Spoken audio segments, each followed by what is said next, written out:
TOEFL Exercise 22. Listen to each complete conversation and answer the questions that follow. Conversation 1.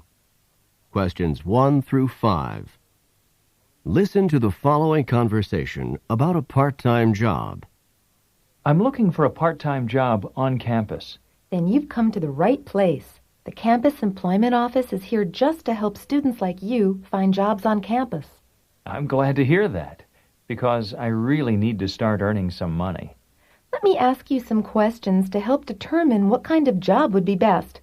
First of all, how many hours a week do you want to work?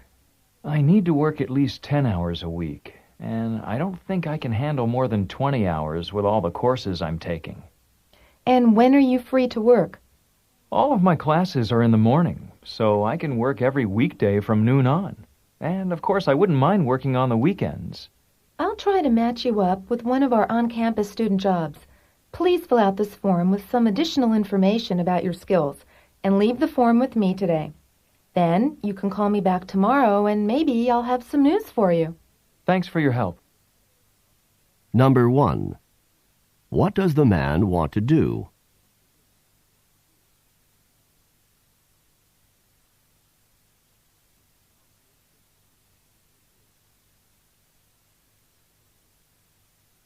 Number 2. Where does the conversation probably take place?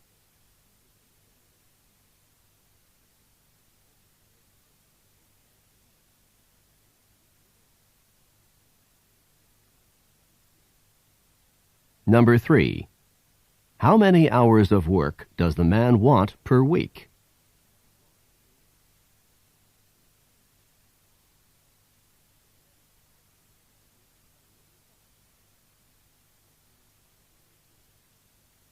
Number 4. When can the man work?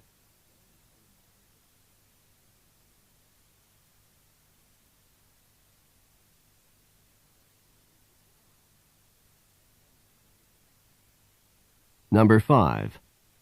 What does the woman tell the man to do tomorrow?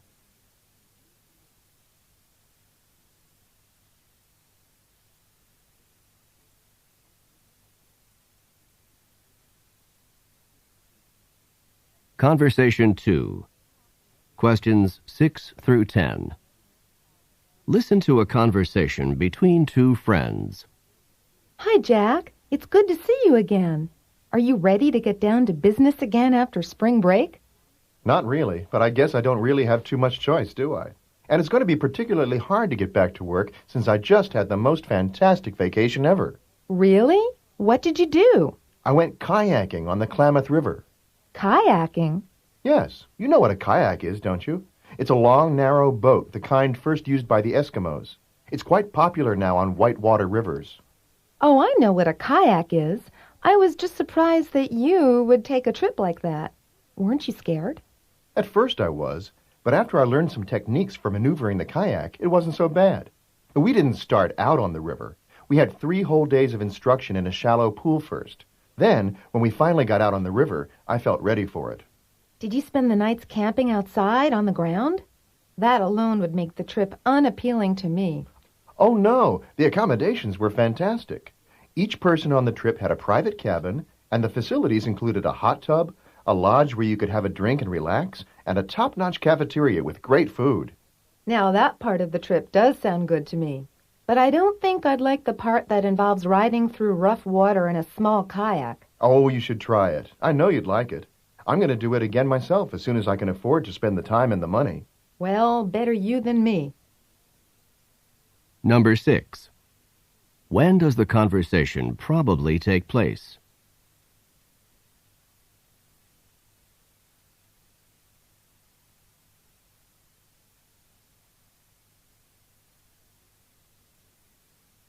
Number 7. What are the man and woman discussing?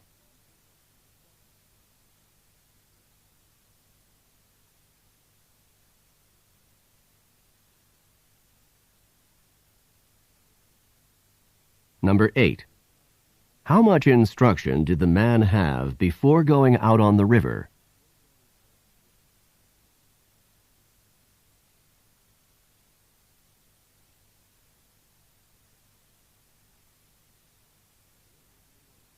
Number 9. Which of the following is not part of the kayaking trip?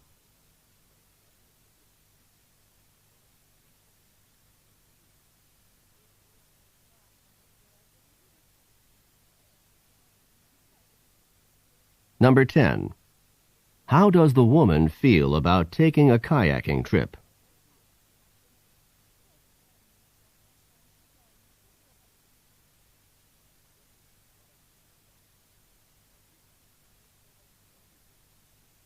Conversation 3. Questions 11 through 15. Listen to a conversation between two classmates. Did you read the article that the professor assigned for tomorrow's class? It was really interesting. No, not yet. What was it about? It was about pollution, specifically one kind of pollution called acid rain. Why is it called acid rain? It's called acid rain because the rain, or some other kind of precipitation, has been polluted with acid. Where does the acid come from? From cars or factories, anything that burns coal or oil. These are made up mostly of sulfur dioxide and nitrogen oxides, which react with water vapor to form sulfuric acid or nitric acid. You mean that when coal or oil is burned, acid gets formed? And when it rains or snows, the acids fall back on Earth? Exactly. That's why it's so dangerous. Acid rain has been falling over areas of northern America and northern Europe. And if this isn't checked, the effect on the water supply and plant and animal life could be disastrous. This is something important. I really need to read that article. Number 11. What is the topic of this conversation?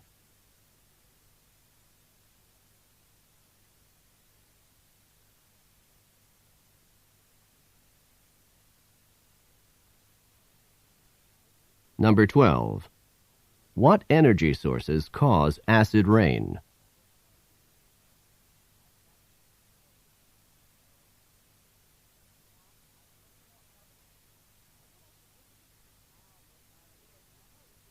Number 13.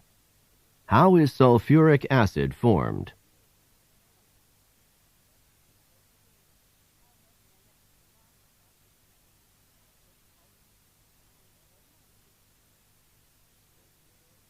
Number 14. According to the man, where is acid rain a problem?